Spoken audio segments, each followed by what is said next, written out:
Hello, and welcome to the Self Care During a Pandemic webinar provided by Mental Health and Addiction Services.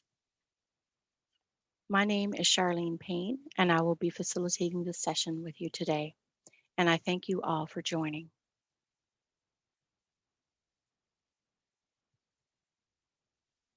As an overview of today's session,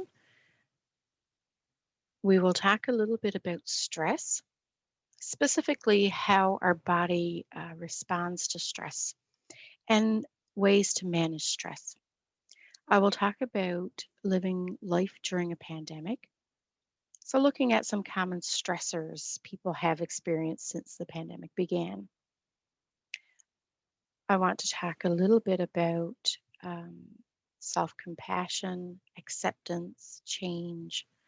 Self care, of course, is a huge topic to be discussed today, and things that we can do to improve our self care. And I will also provide some resources and supports as well. Our lives have certainly changed significantly since the global pandemic. It is important for us to learn ways to adjust to these changes and take care of ourselves. So, the purpose of today's session is to discuss some practical ways to address distress during a pandemic and adapt to this unusual and ever evolving experience. Things seem to change every day. So, what is stress? Stress is essentially what we feel when we have to respond to some demand on our energy. And we refer to that as a stressor. And a stressor can be anything from meeting some kind of deadline, writing an exam, preparing for a party or a get together. Essentially, stress is a part of our lives. And not all stress is bad. Stress can be a positive thing in terms of motivating us to make changes. And some people do their best work while they're under pressure. For some people, they feel challenged and motivated. But when stress becomes negative, is when it becomes a constant ongoing cycle, and your health and relationships with friends or family are becoming affected. So that's a sign that maybe stress is becoming unmanageable in your life. And some people may feel emotionally or physically exhausted. So I want to give you a couple of examples of good stress versus bad stress. Andrew plays soccer on his school's team.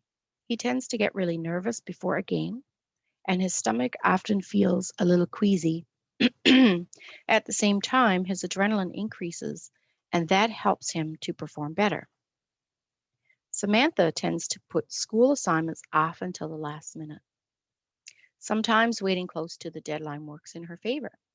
She gets her homework done, and the pressure helps her to do well. At other times, however, she waits too long and the stress is so great that she can't finish her homework and she gives up altogether. So you can see how some people respond to stress in different ways as well.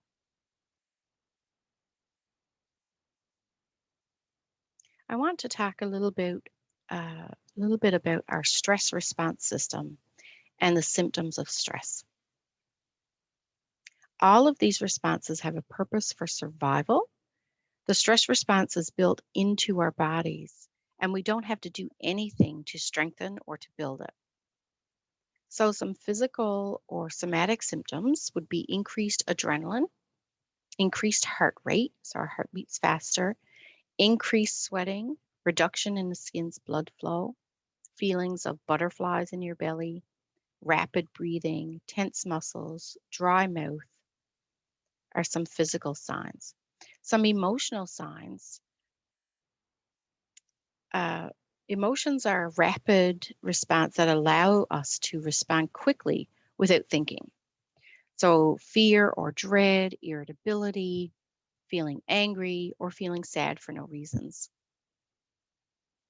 Some cognitive symptoms could be things like worry, confusion, inability to concentrate or focus, a hard time making decisions, feeling ill or just feeling off, or feeling out of control. Some behavioral symptoms, some people talk very fast or have nervous mannerisms, scowling or yawning, increased substance use, withdrawing from family or friends, arguing or neglecting yourself. So these are some signs that your stress response has been activated. So it's part of our sympathetic nervous system. So the stress response revs you up, preparing you to fight, take flight, or freeze. And again, these are some of the signs and symptoms of that. I'll talk a little bit about this parasympathetic nervous system shortly as well.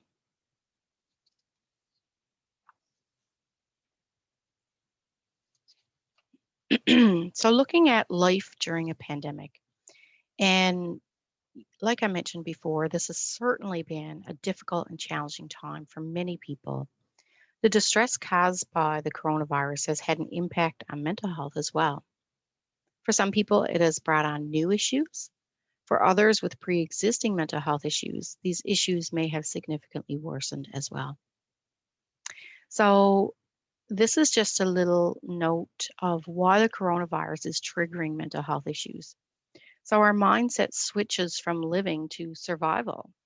For most of us, it was, what do we do to survive and live as best we can? It may trigger feelings of hopelessness, decreased job security, promote social withdrawal, loneliness, and quarantine makes it more difficult to distract ourselves from existing mental health issues. Maybe decreased financial security, fear for loved ones' lives, increased health anxiety, or feelings of despair. So, coronavirus isn't just threatening to our physical health, but our mental health also. So, we need to look after it. We need to pay attention to that.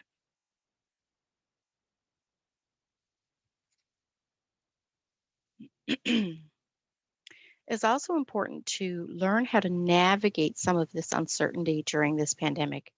And uncertainty feels threatening to us and it is uncomfortable for us. So, here are some things that you can do to help navigate during this difficult time. So, focus on the things that are in your control.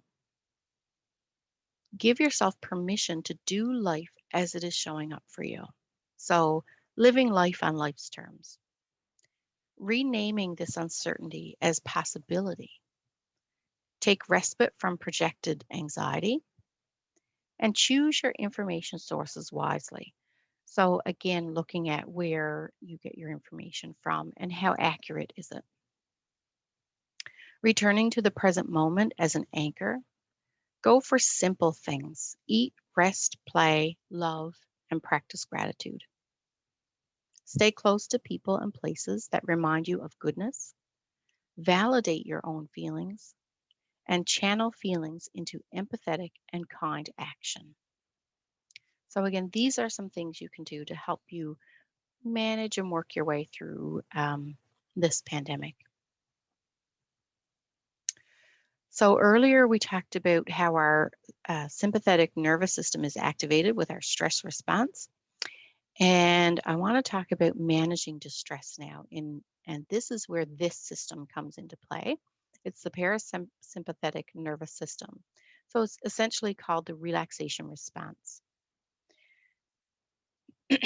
This response is also built into our systems, but we do have to build and strengthen it, and we can build and strengthen it. So, one strategy to strengthen our relaxation response is deep breathing or deep belly breathing, some people refer to it. First, I want to talk about and review some of the things that happen when we use our parasympathetic nervous system. So, the relaxation response does calm us down. It prepares you to rest, to think, and to restore. So our heartbeat becomes slower, more rhythmic. Our breath is full and slow. Our pupils of our eyes shrink. Our digestive system is working more properly. increase blood flow, lungs, and brain. Hormones rush in, which lifts our mood and helps us to relax. And it helps us to conserve our energy as well. So, this is what happens with our body when we use relaxation and we use the relaxation response. So, I want to practice or show you deep or belly breathing. And this is one of the fastest and most effective ways to boost our relaxation response. So, if you place one hand on your chest and the other hand on your belly, you want to purse your lips together and breathe in through your nose for a count of 5. Then breathe out for a count of 5. So I'll demonstrate.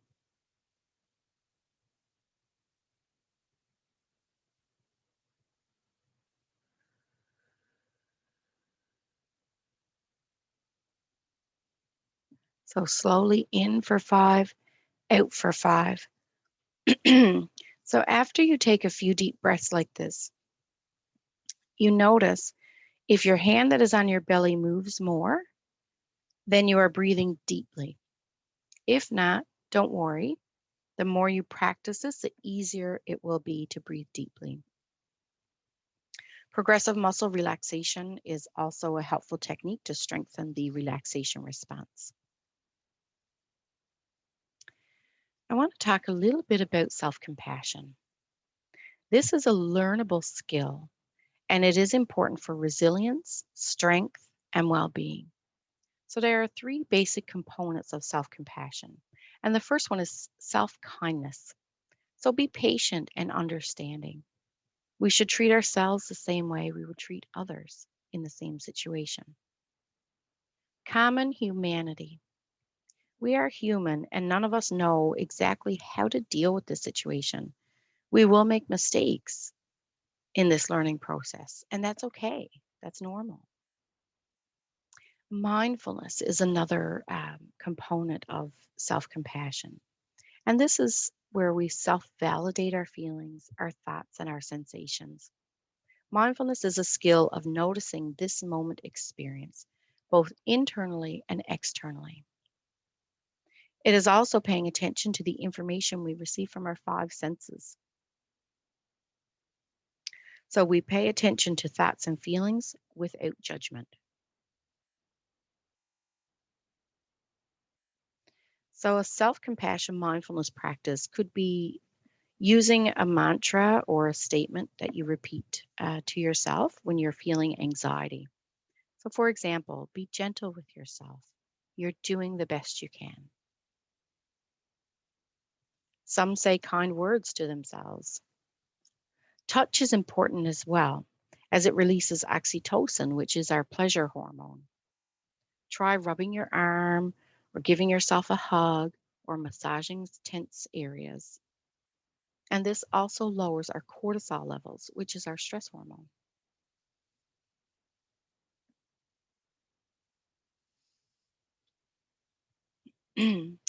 I want to talk a few moments about the dialectics of acceptance and change. Acceptance is acknowledging the moment as it is happening. This is really happening. It does not mean agreeing with it or liking it, um, for example, but the more we accept, then the more we are in a position to change. There's a statement in psychology, for example, that distress in life is inevitable, suffering is optional. So we all have distress at times. We all have a choice when it comes to suffering. Suffering is caused by the struggle to accept, whether it's a struggle to accept reality or our emotions or our thoughts. If we choose to accept that it is, rather than refusing it is, we will be able to adapt and change when needed, even while remaining steadfast and not liking what is happening in our lives right now.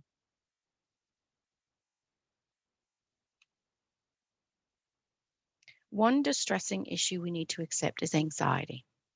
And how do we do that? One strategy is called a grounding technique. Dropping an anchor. Sometimes seafarers know when a storm is coming and they retreat to shore for safety.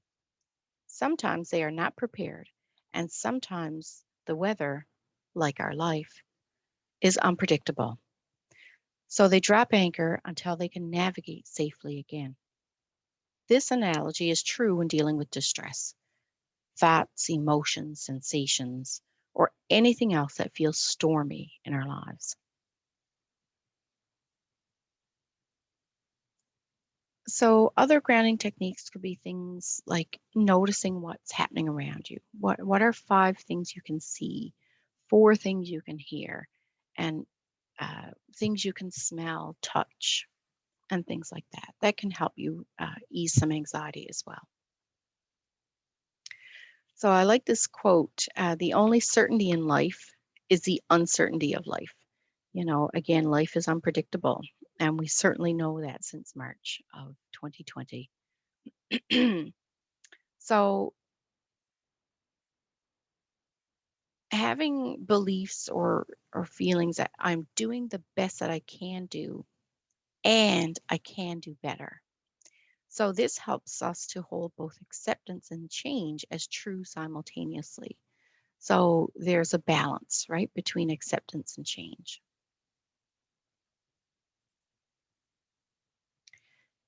People do not like feeling out of control the same way people do not like feeling uncertain about things.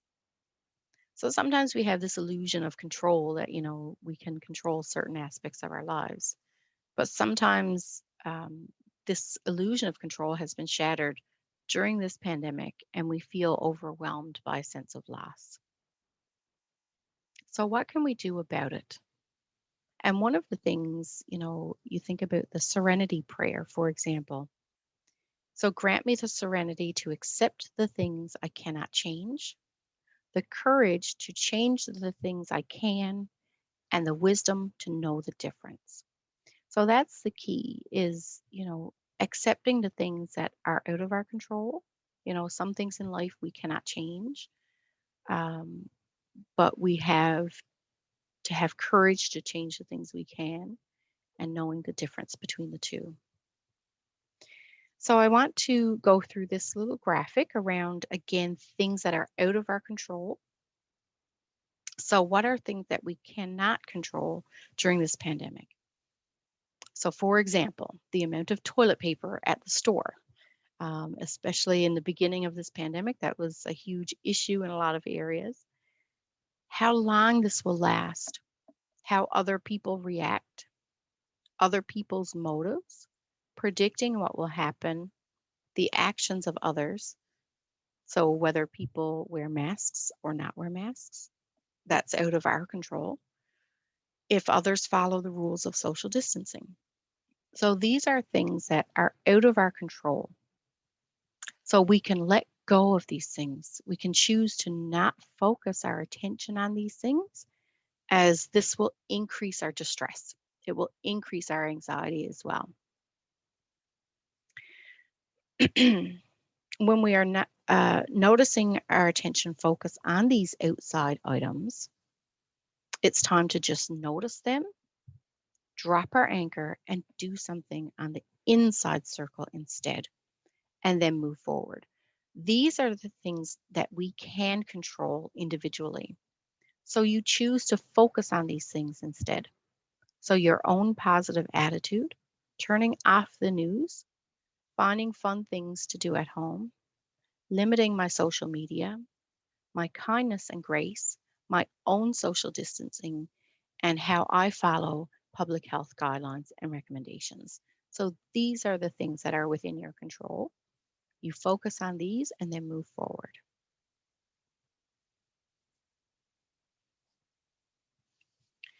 I want to take a quick look at values right now. And these are Maslow's hierarchy of needs. So we need a strong foundation or base before we build up on the upper levels. So our physiological needs, such as breathing, food, water, sex, sleep, homeostasis, or excretion. So these are, our basic physical needs.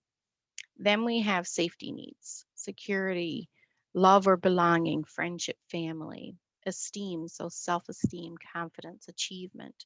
And self actualization is where we have creativity, problem solving, acceptance of facts. So many of us before the pandemic started may have been in some of these upper levels, but as we now are faced with threats to our safety, the higher levels are not as important to us because the base of our pyramid is now threatened. This explains why people are struggling with productivity, with creativity, and problem solving.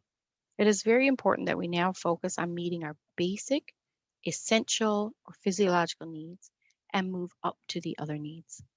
We need to be patient and flexible with ourselves and others during this time and have self compassion. Now, I want to talk about self care, which is the main component of today's session. So, self care is essential to our physical, our emotional, and our spiritual health for all of us. There are many things that we can do to take care of ourselves and many components of self care. So, self care is essentially activities or quiet moments that allow individuals to rejuvenate their energies and regain their joy for life, their sense of joy. So, I will talk about some of the components of self care now. So, first, my quote: self care is not about self indulgence, it's about self preservation. So, it's a part, an essential part of our lives. So, here are some examples of things you can do or activities for self care: listening to your favorite music or taking a walk, go on a date, paint, write, or be creative in some way, do things you once enjoyed but you haven't done in a while. Try something new, maybe that you've always wanted to do, just, well, didn't have time or you didn't get around to it. Or playing sports or other activities.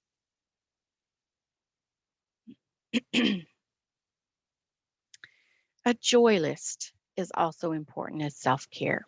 So, this is where you create a list of, say, 20 things that bring you a sense of joy or pleasure, things that you enjoy. So, for some people, it could be going to a movie or a nice warm bubble bath, reading a book, talking to a friend, walking your pet, any number of things that's going to give you that sense of joy or pleasure in your life. And we recommend that you do at least 5 things every day that bring you this sense of joy. Giving the gift of joy every day. So smile more often, be nice to people, clip cartoons and post them around. Make one person laugh every day. Move joyfully. So don't allow your body language to show how you're feeling. So kind of like fake it till you make it, right? Thinking more joyfully, so having a positive attitude or positive thinking, challenging negative thoughts, so is your glass half full or half empty? Um, Prove to yourself that negative talk is wrong. So practicing positive self-talk every day. So I'm fine, I'm relaxing, I'm breathing smoothly, I'm okay. So thinking more joyfully and experiencing the joy in everyday life. So here are some examples. So eating outside, fresh air, sunshine is wonderful. Spending, if you have a lunch break or a coffee break, just walk outside, just get some fresh air. Do something with your family. Dance like there's no one watching. Have fun. Experience these things every day because your mood won't improve without effort. You probably don't feel like doing anything when you're feeling angry or depressed or anxious or any other kind of emotional pain. But if you don't do these enjoyable things, your painful mood will continue. So, doing enjoyable things is an important way to help you feel better as well. It's an opportunity to experience positive emotions. It's a positive distraction from painful emotions, and it also helps to reduce boredom. So, there's no better time to be happy than right now. If not now, When? Your life will always be filled with challenges. That is life. It is best to admit this to yourself and decide to be happy anyway. So that is just a little note on experiencing joy. Gratitude is also very important. Um, it's an important part of self compassion and self care. It can be simple, small things like something you ate, or a moment you spend with your children, or funny memes that you're watching on TikTok, or something that made you laugh. It can also be something big, though, like a connection with a higher power, or an aspect of nature, or even life itself. Research has shown that engaging in a regular gratitude practice, our brains actually change and we notice more to be grateful about. We can train our brain to be gratuity detectors as well as threat detectors.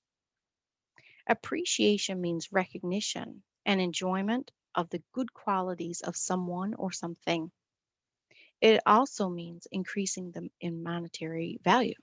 So basically, what we perceive as good will also increase in value.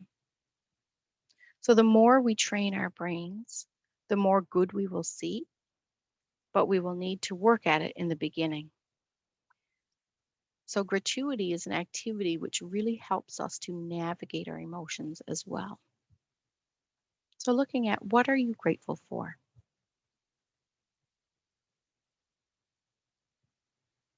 And I'll read my quote. Enjoy the little things, for one day you may look back and realize that they were big things.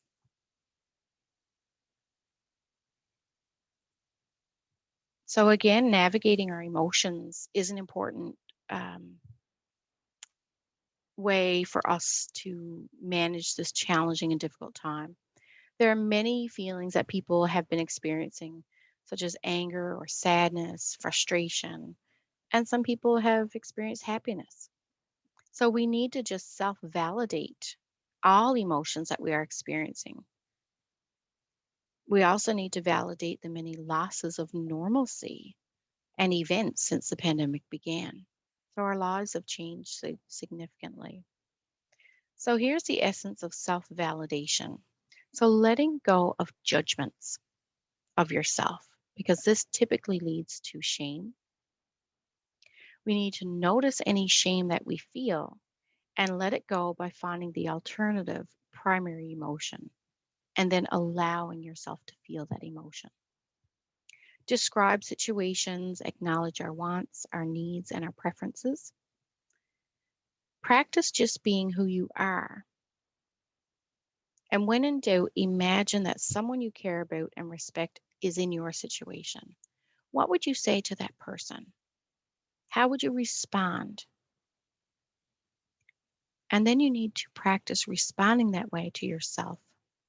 So once we acknowledge and accept our emotions, then we can move towards change. So these are some daily quarantine questions. So, what am I grateful for today? Who am I checking in on or connecting with today? What expectations of normal am I letting go of today? How am I getting outside today? How am I moving my body today? What beauty am I either creating, cultivating, or inviting in today? So, these are some questions that can help you with gratitude. Connecting with our values is also important. So, doing things that will match your values will help navigate your emotions as well. So, connecting with what is valuable or important to you. So, some examples of values or what is important for some people could be things like spirituality or being helpful, being creative, learning, nature, or family. So these are a few examples of many values that people have, and things that are important to people.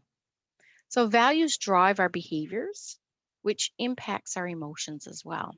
So our thoughts can impact our emotions and behaviors. And if we make changes in any one of these areas, then it will impact our emotions and behaviors.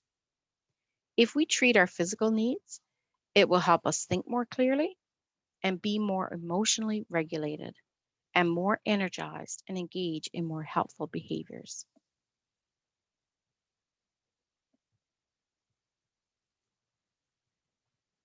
Looking at our minds, it is natural for our minds to worry and to wander and think about the what ifs.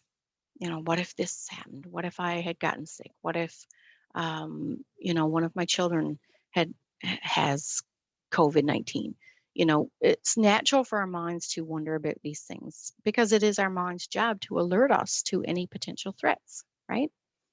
Yet it can be exhausting to be bombarded by some of these messages. So one common thinking trap is catastrophic thinking.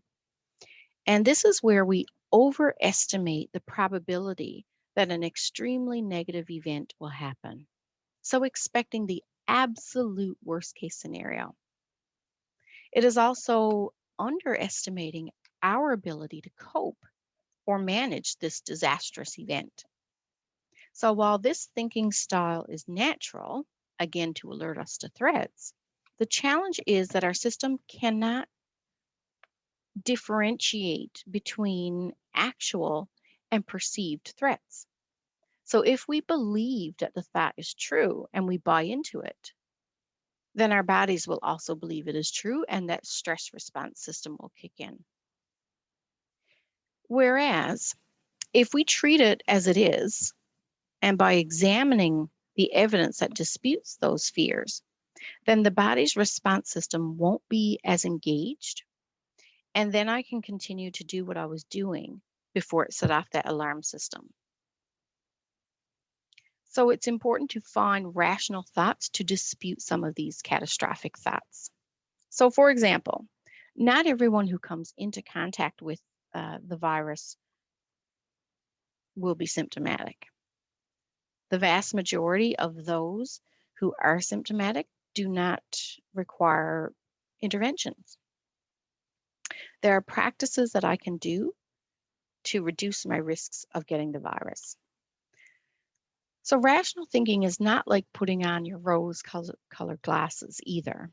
It's more like taking off our sunglasses and putting on our clear glasses to see things more clearly and see things as they really are.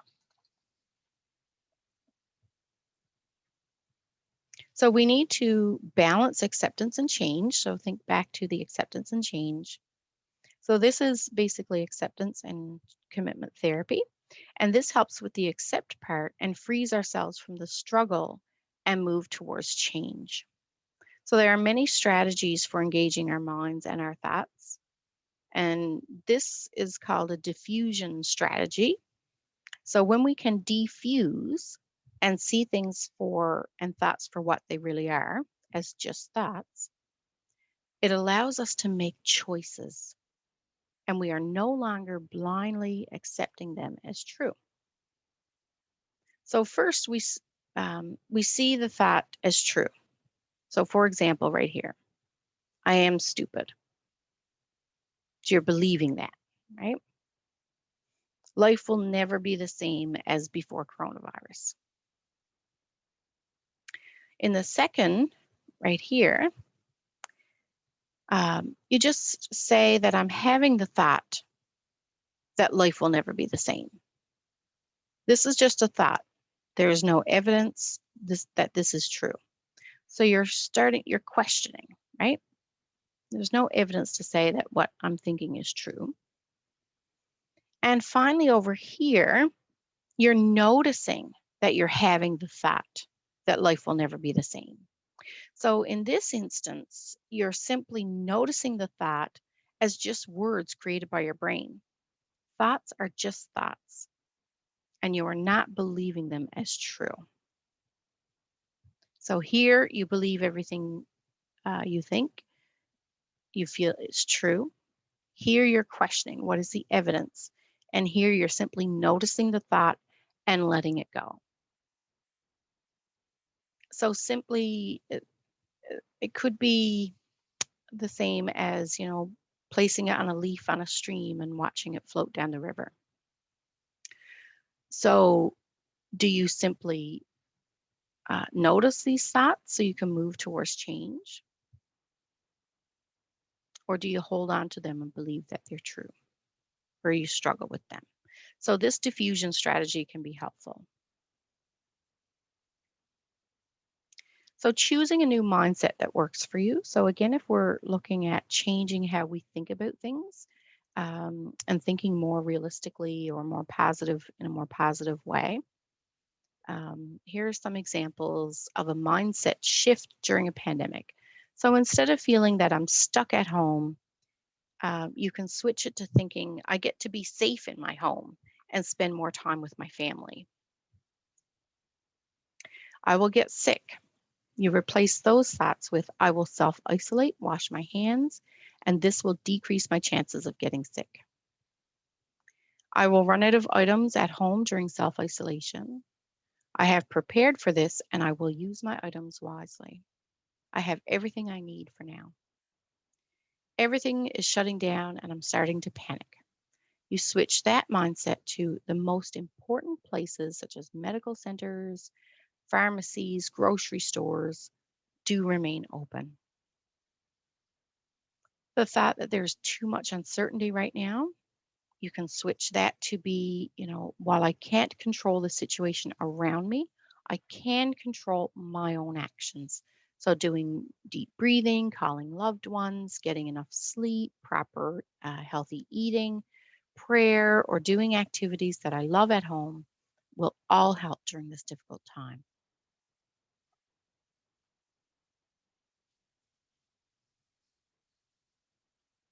So, now it's time to talk a little bit about behaviors. We've talked about our emotions and our thoughts, and now it's time to talk about behaviors. So, since the pandemic, there has been increased time online talking about coronavirus and concerns and our fears. While it is natural to want to know more, it can also be unhelpful and add to our distress. So, for example, you might want to only choose a few sources of news, maybe local or national, limiting your exposure and time spent on news and online, or choose a time to get updated on the news, but not before bedtime, because this may interfere with your sleep cycle and disrupt your sleep.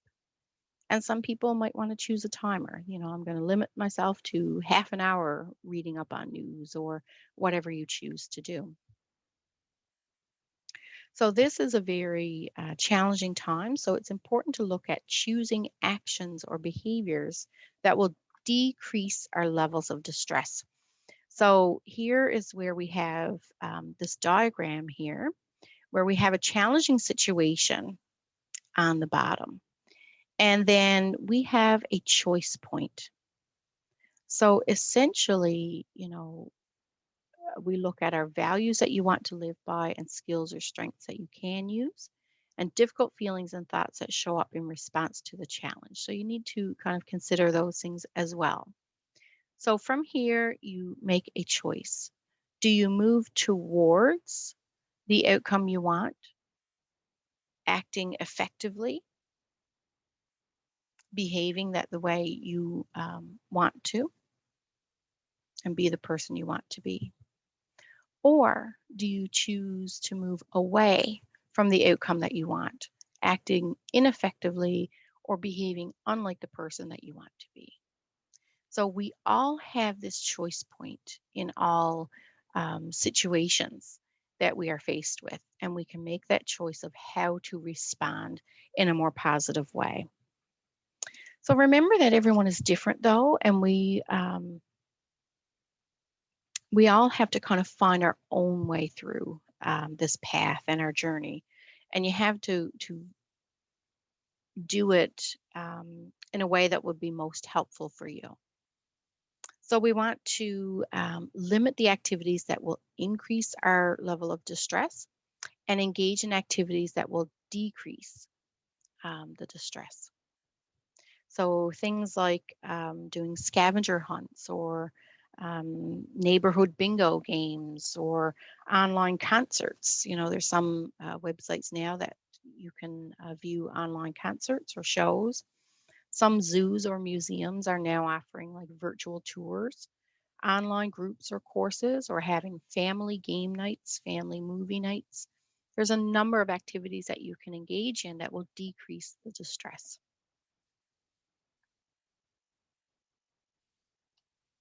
So, a little more on self care. So, I want to talk a little bit about humor, healthy eating, physical activity, healthy sleep, and relaxation techniques as well. So, self care again is taking care of our emotions, taking care of our spiritual health, our physical health, our body, our mind, our thoughts, and increasing your own well being through self care behaviors. And by taking care of myself, I have so much more to offer the world than I do when I'm running on empty. So again, kind of think about it when you're on an airplane and they talk about all the safety protocols. And they always say, put your own oxygen mask on first, and then you can help others. So it's the same concept to self-care. You know, the more we care for ourselves and our own needs and wants, and the more we are able to give to others as well.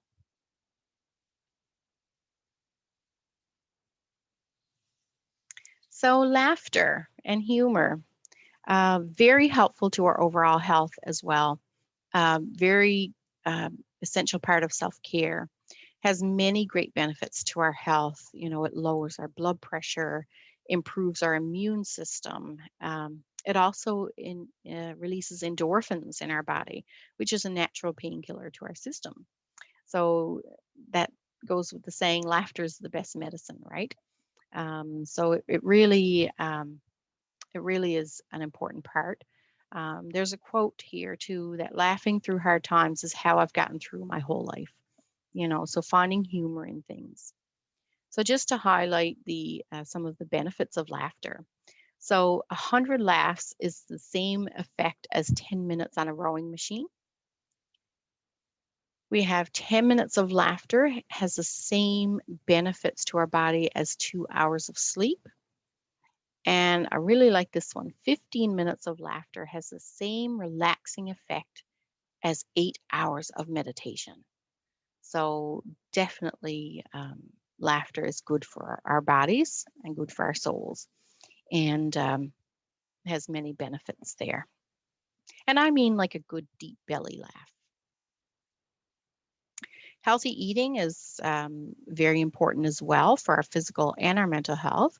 And it's more than just the food you eat as well. It's about being mindful of your eating habits, cooking more often, enjoying the food you eat, eating meals with other people, using food labels, limiting foods that are high in sodium, sugars, or saturated fats, and looking at food marketing. So it's a number of things that you need to consider.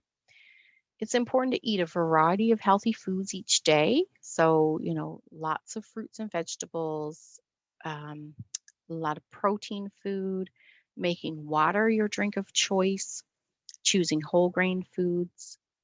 So, one half of your plate should be fruits or vegetables, one quarter of your plate should be protein, and one quarter of your plate be whole grains.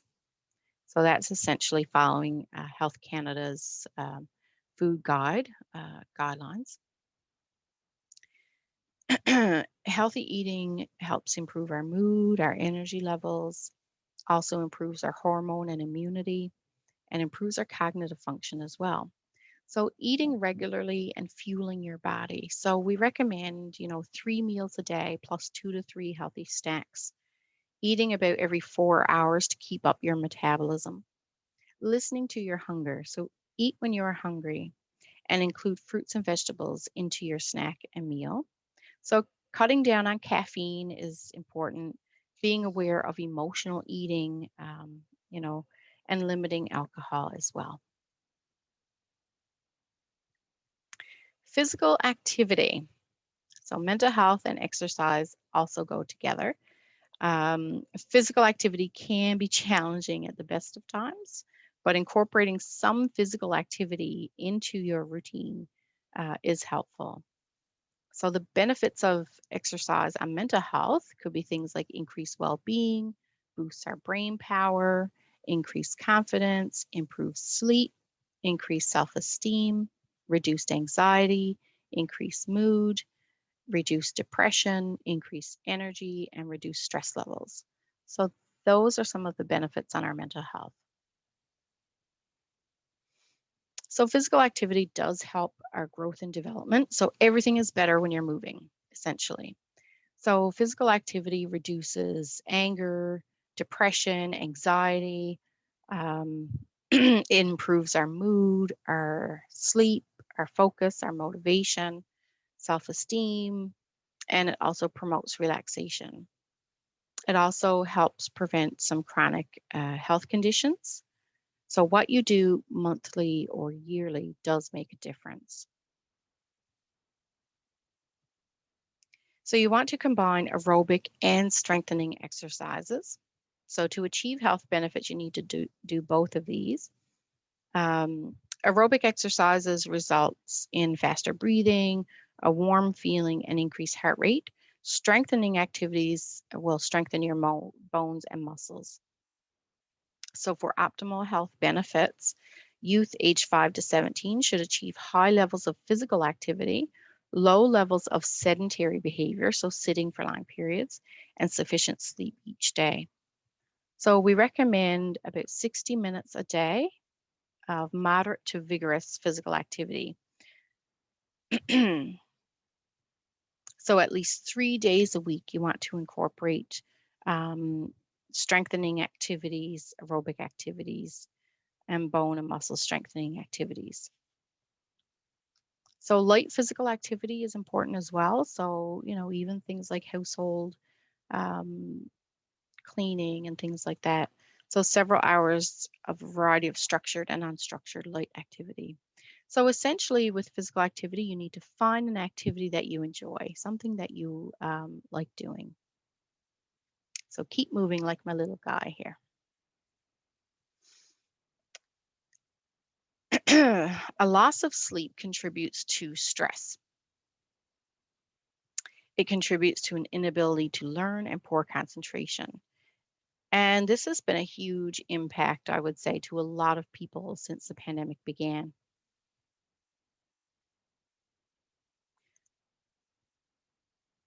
You often hear the term sleep hygiene, and this refers to a series of healthy sleep habits that can improve your ability to fall asleep and to stay asleep.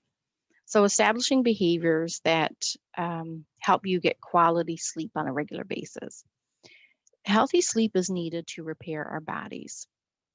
So, sufficient duration and quality of sleep is important for good physical and mental health. And it's important to maintain a regular sleep schedule.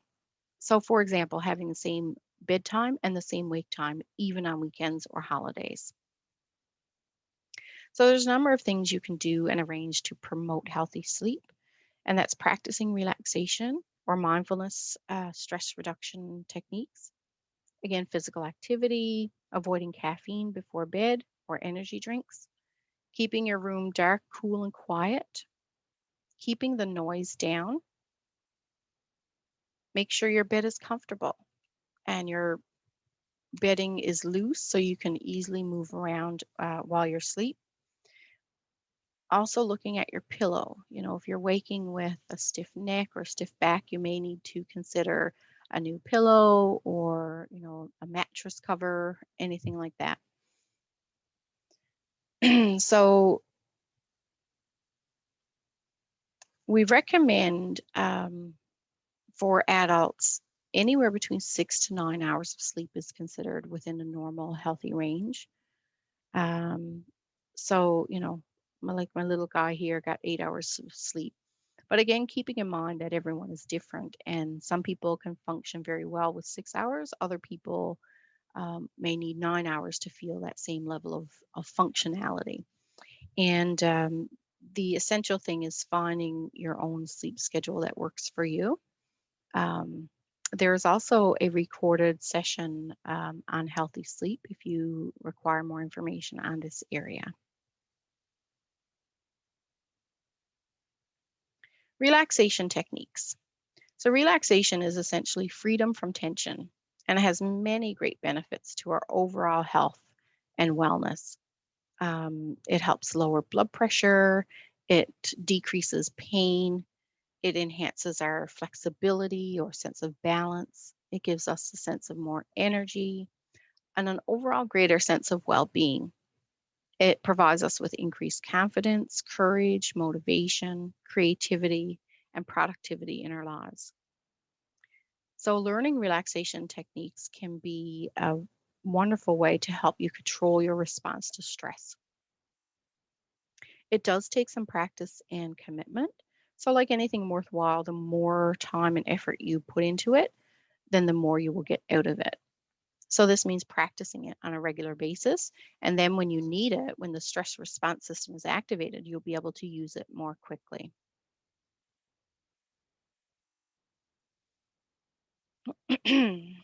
So, here are some examples of some relaxation techniques. So, deep breathing, I talked about earlier. So, this helps to quiet the mind, relax the body, ease pain, and it can help with headaches, anxiety, depression, panic attacks, anger, cravings to use substances or to gamble.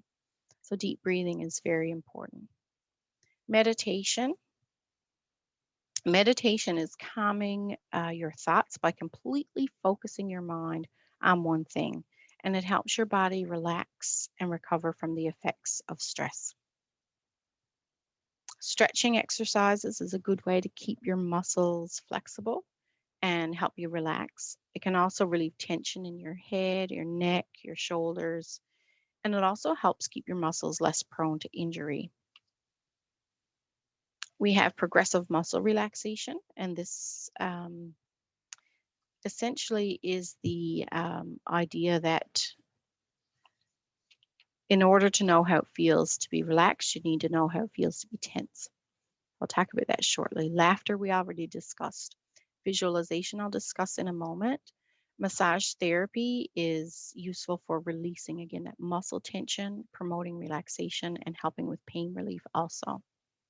Aromatherapy is the use of essential oils, so essences of various plant or flower fragrances to help balance the mind and body.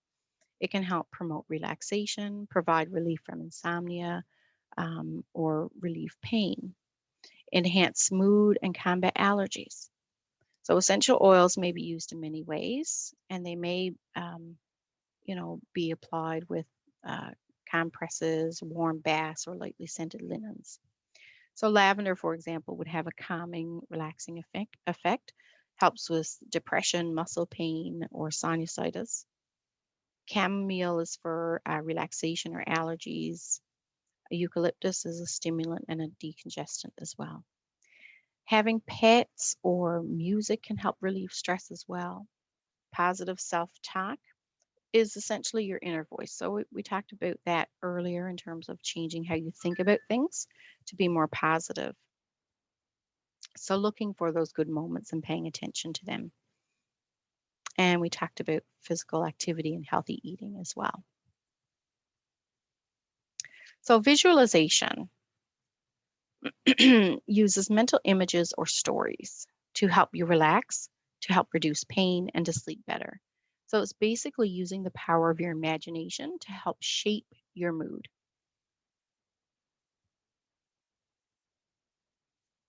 So, what you want to do is sit or lie down in a quiet place and close your eyes. Scan your body and relax your muscles that feel tense.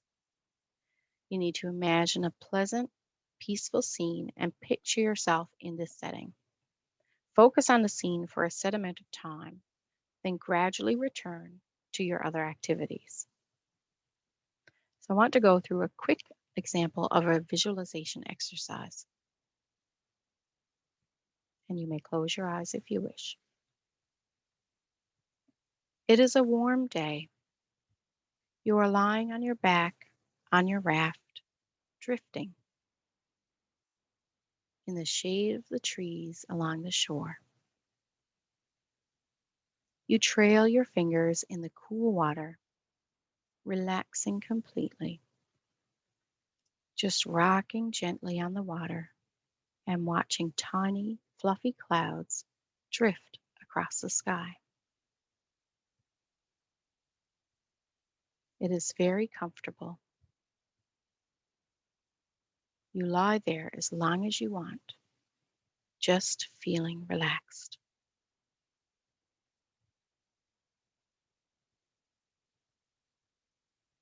So that's one quick example of a visualization exercise. So again, progressive muscle relaxation. You want to practice practice on a regular basis or when needed. So here's where you tense muscles in different areas of your body, and then you relax them. So you may start with your upper arms, your face or jaw, your neck, shoulders, your chest, your stomach, your buttocks, your thighs, your calves, your feet, or your toes. And you work your way through each muscle group. And you practice deep breathing at the same time as well.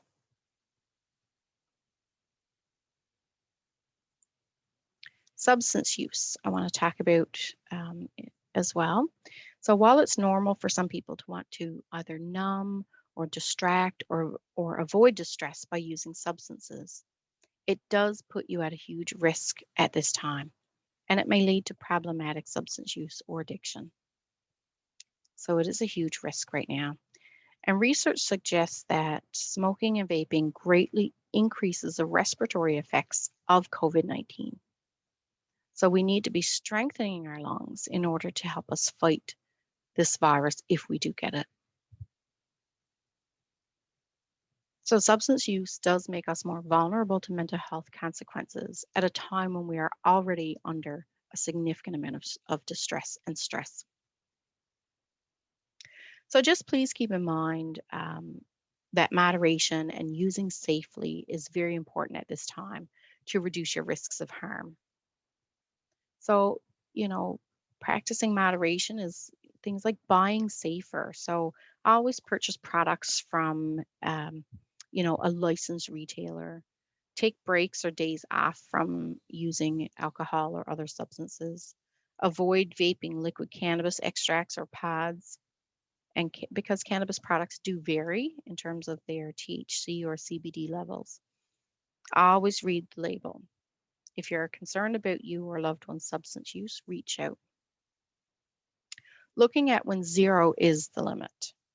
So if your responsibility for the safety of others, when driving a vehicle or using machinery, when pregnant or planning to be pregnant, when taking medications or drugs that may interact as well. Looking at reducing your risks and harms if you are using. So washing your hands, keeping your own space clean, preparing your drugs yourself, minimize the need to share things like pipes or joints or needles, and carry naloxone, which is a naloxone kit is available from any mental health and addiction services office, and they are used to treat opioid overdose. If you have any concerns about your own or loved one's substance use or gambling, then reach out for help and support, or you can contact your local mental health and addiction services office.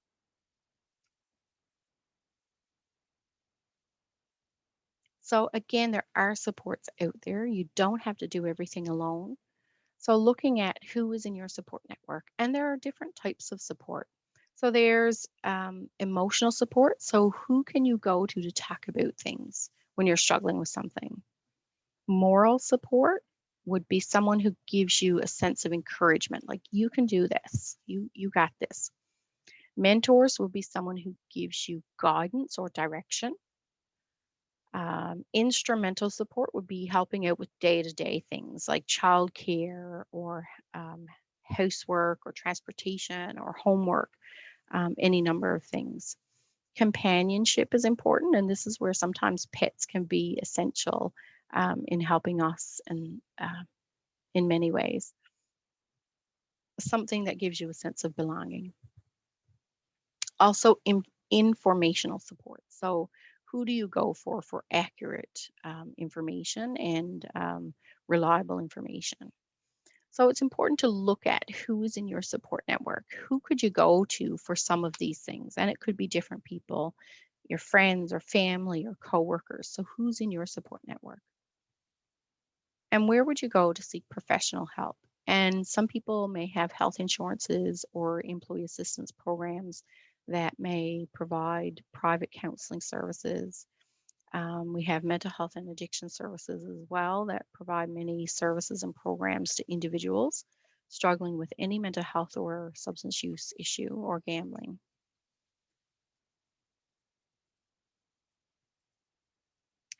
So here are some online resources as well, since we are moving into more of an online world since pandemic for sure. The biggest one I want to talk about is this first one, bridgethegap.ca, and that's with two P's, so Bridge the Gap. And this is our provincial based website, and you can access content on a variety of topics related to mental health or addictions. And they provide advice or inspiration, resources, direction for finding additional supports when you need them. And there's a section for adults and a section for youth as well. This is available for free on your tablet, phone, or computer. So there is sections on a knowledge center, um, toolbox, information booth, online programming, and there are many information sessions, webinars that are recorded on the website as well.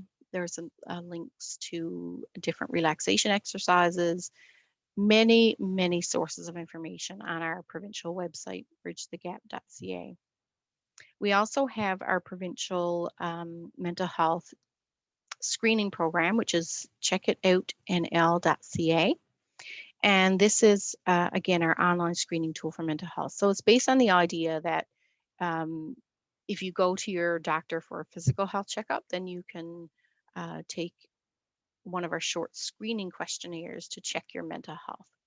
And it's not going to give you a diagnosis, but it will indicate if you have symptoms of depression, for example, and where to go to get services and supports.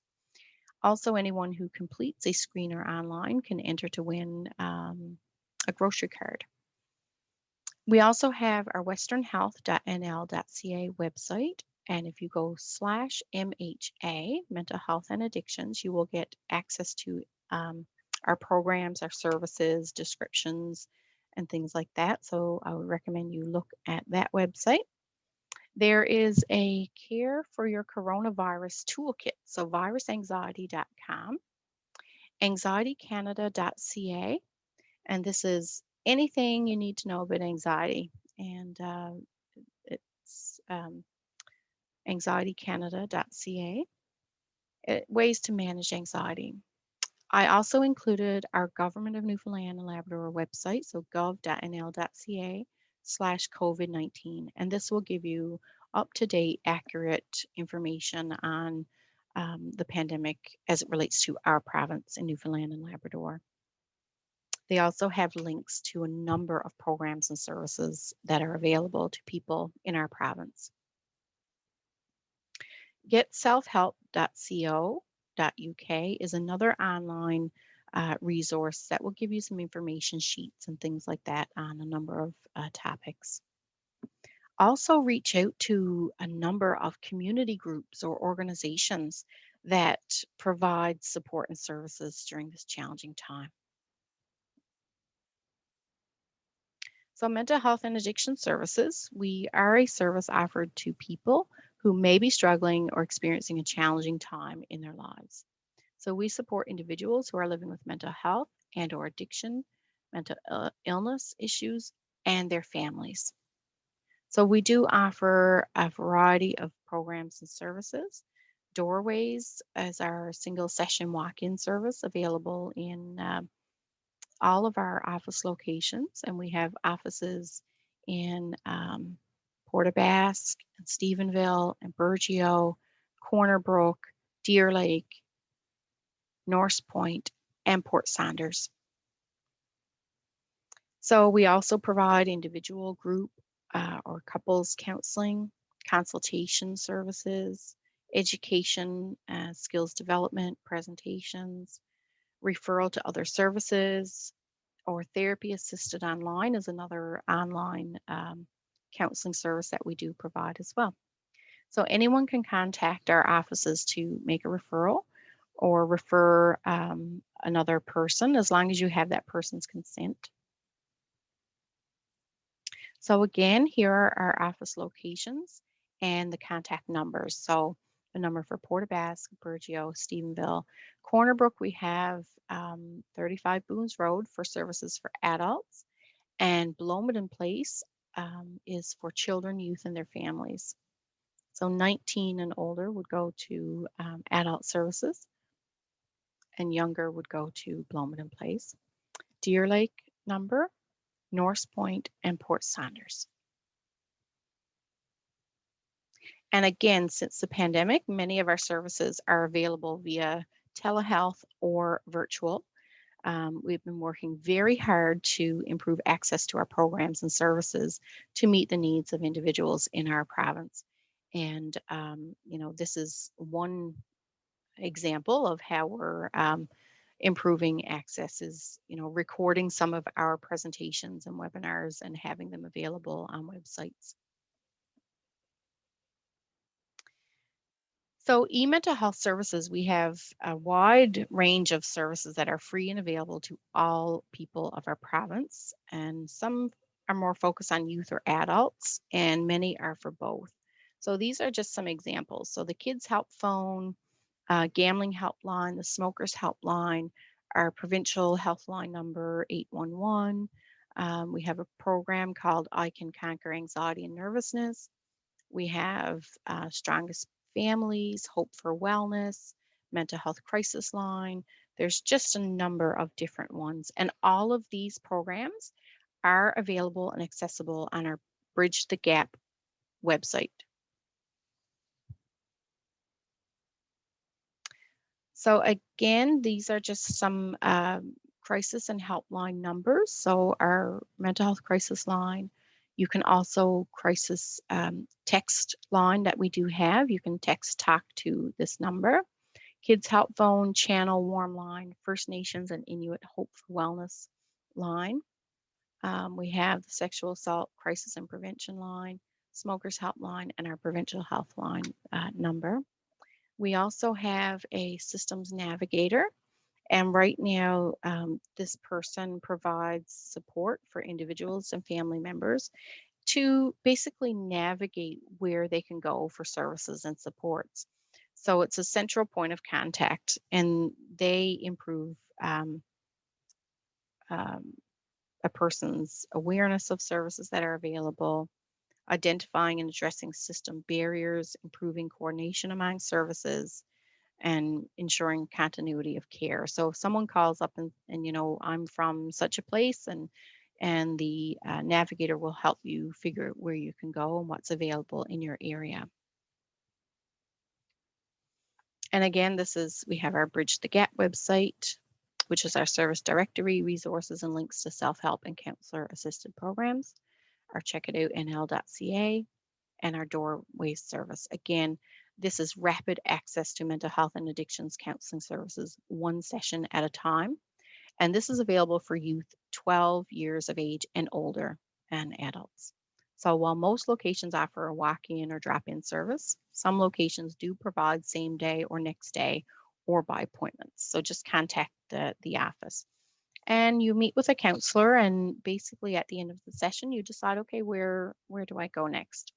But it's rapid access that you get to meet with someone when you need it. So I just want to soon close up with our a message that we will get through this. This is a very difficult and challenging time indeed, but it has taught us that we've survived so far, and we've gotten through, and we will get through this together. And remembering that self-care equals growth, right? So it will help us navigate through this time as well. So I always love Cookie Monster, so I wanted to put this quote in. Today, me will live in the moment, unless it is unpleasant, in which case, me will eat a cookie. So again, mindfulness and living one day at a time is important and helpful as well. So, but Cookie Monster is, you know, I will eat it. Everything is better with a cookie. Um, so that's all I had to say in terms of the information provided on self care during this pandemic. Again, my name is Charlene Payne, and I want to thank you all for joining and listening to this webinar today. And my position is the Regional Mental Health and Addictions Coordinator. And again, I work with mental health and addiction services with Western Health in Corner Brook. I also just want to wish you all well and want to, remind you to stay safe and follow public health guidelines. I want to thank you all for joining. And I just wanted to leave off with this picture and a rose of a rainbow, because rainbows were very symbolic at the beginning of the pandemic. And you've seen a lot of um, rainbows in windows and things. So it gives a sense of hope, that we can get through this. So again, remember to take care of yourselves, and it's not being selfish. Self-care is an essential part of our health and wellness. And I wish you all well, and thank you for joining.